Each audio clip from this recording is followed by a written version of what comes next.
ये पहली बार होगा जब एक सिंगल मून मिशन के लिए दो रॉकेट्स को लॉन्च किया जाएगा। पिछले साल चंद्रयान 3 में एक ही रॉकेट को लॉन्च किया गया था, जिसके बाद विक्रम लैंडर और रोवर चांद पर उतर गए थे। लेकिन चंद्रयान 4 भारत और इसरो के लिए एक इम्पॉर्टेंट मिशन होगा, क्योंकि इसमें हमारी ये कोशिश रहेगी कि चंद्रमा के पत्थरों को और वहाँ की मिट्टी को हम पृथ्वी पर वापस ला सकें। इसके लिए इसरो ये प्लान कर रहा है कि दो रॉकेट्स को लॉन्च करे, और आप यहाँ पर देख सकते हो कि चंद्रयान 4 मिशन को दो फेज में लॉन्च किया जाएगा। पहले फेज में LVM 3 यानी कि launch vehicle mark 3 rocket propulsion designer और असेंडर मॉड्यूल को लॉन्च करेगा। दूसरे फेज में PSLV यानी कि polar satellite launch vehicle rocket transfer और री एंट्री मॉड्यूल को लॉन्च करेगा। मैं इस वीडियो में डिटेल से बात करूंगा कि आखिरकार इसरो ने ये क्या कहा है और ये मिशन दो फेज में कैसे पूरा होगा, यानी कि कैसे पॉसिबल है ये कि एक रॉकेट पहले लॉन्च किया जाए, फिर उसके बाद दूसरा रॉकेट लॉन्च किया जाए और तब जाकर ये मिशन पूरा होगा। जैसे कि मैंने आपसे कहा था कि इसरो के इतिहास में शायद ये पहली बार ही होगा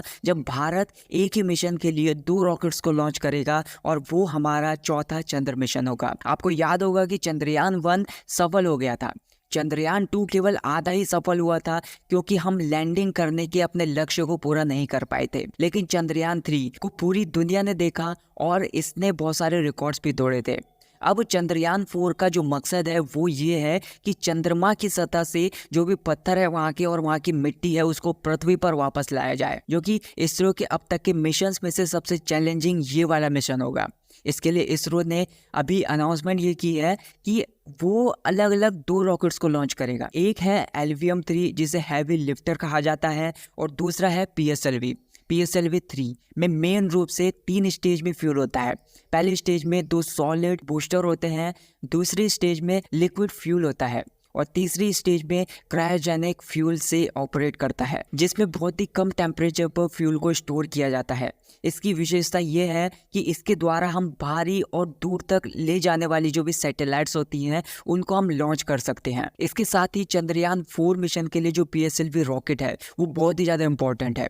PSLV अपने 97% से ज़्यादा सफलता दर के साथ दुनिया के सबसे भरोसेमंद लॉन्च व्हीकल में से एक है। ये भारत के अंतरिक्ष प्रोग्राम की रीढ़ माना जाता है। इसको दूसरे लॉन्च व्हीकल की तुलना में कम लागत में बनाया जा सकता है और इसको लॉन्च किया जा सकता है। इसमें जो फ्यूल होता है वो 4 स्टेजेस में होता है। हर एक स्टेज में अलग अलग प्रकार का फ्यूल जलाया जाता है।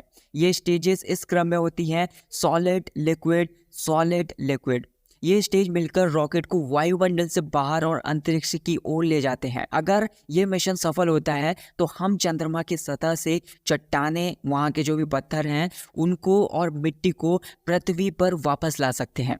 तो भारत दुनिया में चौथा नेशन बन जाएगा जिसने ये कारनामा किया होगा अगर ये सफल होता है तो। अब तक अमेरिका, USSR और चाइना ने ये अचीवमेंट हासिल की है। इसरो के चेयरमैन ने नेशनल स्पेस साइंस सिंपोजियम में ये बताया कि चंद्रयान 4 को 2028 से पहले लॉन्च करने की हमारी प्लानिंग है। चंद्रयान 4 मिशन में 2 रॉकेट्स लॉन्च करने का जो कारण है वो ये है कि अब तक के चंद्रयान मिशन में ज़्यादा से ज़्यादा 2 से 3 मॉड्यूल्स हुआ करते थे, जैसे कि डिसेंडर मॉड्यूल, प्रोपल्यूशन मॉड्यूल, जिसका यूज़ हम स्पेस क्राफ्ट को पृथ्वी से चंद्रमा की कक्षा में ले जाने के लिए यूज किया करते थे। लेकिन चंद्रयान 4 मिशन के लिए कुल 5 मॉड्यूल्स होंगे। नेक्स्ट मैं बात करूंगा, हाल ही में आपने AMCA के बारे में सुना होगा, मतलब एडवांस्ड मीडियम कॉम्बैक्ट एयरक्राफ्ट। ये काफी समय से चर्चा में रहा है, लेकिन अब AMCA प्रोजेक्ट को मंजूरी मिल गई है। इसमें 20 सालों का समय लगा है। इस प्रोजेक्ट को पूरा करने के लिए 15,000 करोड़ रुपए से ज्यादा का अमाउंट अलॉट कर दिया गया है। बहुत सारे ऐसे लोग सोच रहे होंगे कि AMCA क्या है, इसकी इंपॉर्टेंस क्या है। ये एक 5th जनरेशन का लड़ाकू विमान है, यानी कि फाइटर जेट है। AMCA भारत को उन सेलेक्टेड देशों की लिस्ट में अपना नाम जोड़ पाएगा जो दुनिया में खुद 5th जनरेशन के लड़ाकू विमान बना सकते हैं। ये देश हैं अमेरिका, रूस और चीन। भारत जल्दी इस लिस्ट में चौथा देश बन सकता है। यहाँ पर आप चाइना का एक फाइटर जेट देख सकते हो जिसका नाम है J-20। इसको चाइना बहुत बार माइटी ड्रैगन भी कहता है। ये भारतीय वायुसेना के लिए बहुत बड़ी चिंता है। तो अभी हाल ही में जो भारत के द्वारा फ्रांस से खरीदे गए राफेल जेट है वो इसका मुकाबला कर पाएंगे या फिर नहीं, उसके बारे में हम थोड़ा सा बात कर लेते हैं। इंडियन एक्सपर्ट्स का ये कहना है कि राफेल एक 4.5 जनरेशन का फाइटर जेट है, और टेक्निकली देखा जाए तो ये चाइनीज फाइटर जेट J-20 से थोड़ा सा पीछे है। लेकिन राफेल इंजन और वेपन लोड के मामले में J-20 को टक्कर दे सकता है। लेकिन प्रॉब्लम यहाँ पर ये निकल कर आती है कि भारत के पास राफेल की संख्या बहुत ज़्यादा कम है। आप मान सकते हो कि राफेल चाइना के J-20 को अच्छी तरह से टक्कर दे सकता है, लेकिन प्रॉब्लम ये है कि चाइना J-20 को खुद बनाता है, जबकि हम राफेल खुद नहीं बनाते हैं, हम इसको खरीदते हैं। फ्रांस को हम ऑर्डर देते हैं और फ्रांस इसको धीरे धीरे हमें भेजता है। चाइना के पास जो 5th जनरेशन के फाइटर जेट हैं, उनकी संख्या 210 से बढ़कर 250 तक पहुंच गई है, जबकि भारत के पास केवल 36 राफेल जेट हैं। इस डेटा के अनुसार आप समझ सकते हो कि भारत चीन से कितना पिछड़ गया है। आप ये अनुमान लगाइए कि चीन 5th जनरेशन के फाइटर जेट्स और हमारे 4.5 जनरेशन के फाइटर जेट्स भले ही टक्कर के हों, लेकिन नंबर्स को अगर हम देखें तो 36 राफेल के सामने 250 J-20 आ जाएं तो आप समझ सकते हो कि क्या होगा। वैसे चाइना 250 फाइटर जेट्स को भारत की ओर नहीं भेजेगा, क्योंकि उसने अपने दूसरे बॉर्डर्स को भी सुरक्षित करना है। लेकिन अगर एक बार में 100 फाइटर जेट्स को भी भेज दिया जाए तो भारत के लिए एक बहुत ही बड़ा चैलेंजिंग सिचुएशन ये होगी। अब मैं आपको AMCA फाइटर जेट की विशेषताओं के बारे में बताता हूँ। सबसे पहला जो फीचर है वो है स्टेल्थ टेक्नोलॉजी। ये दुश्मन के रेडार से बचने में मदद करता है। ये रेडार में डिटेक्ट नहीं होगा या फिर ना के बराबर डिटेक्ट होगा।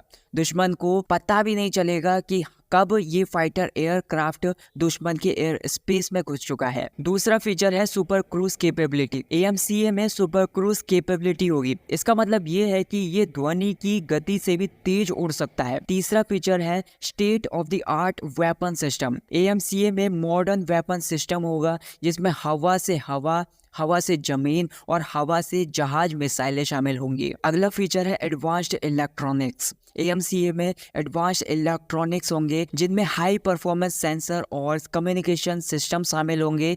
ये सेंसर AMCA को दुश्मन के फाइटर जेट्स और दूसरे खतरों का पता करने में मदद करेंगे, और कम्युनिकेशन सिस्टम AMCA को दूसरे फाइटर जेट्स और ग्राउंड कंट्रोल सेंसर्स के साथ संपर्क में रहने में मदद करेगी। तो ये था इस वीडियो के लिए। आपको और भी इन्फॉर्मेटिव इसी तरह की वीडियोस भी इस चैनल पर देखने के लिए मिल जाएंगी। इसके लिए चैनल को सब्सक्राइब जरूर कर लेना। अगर ये वीडियो पसंद आई हो तो वीडियो को लाइक कर देना। Thank you so much for watching this video.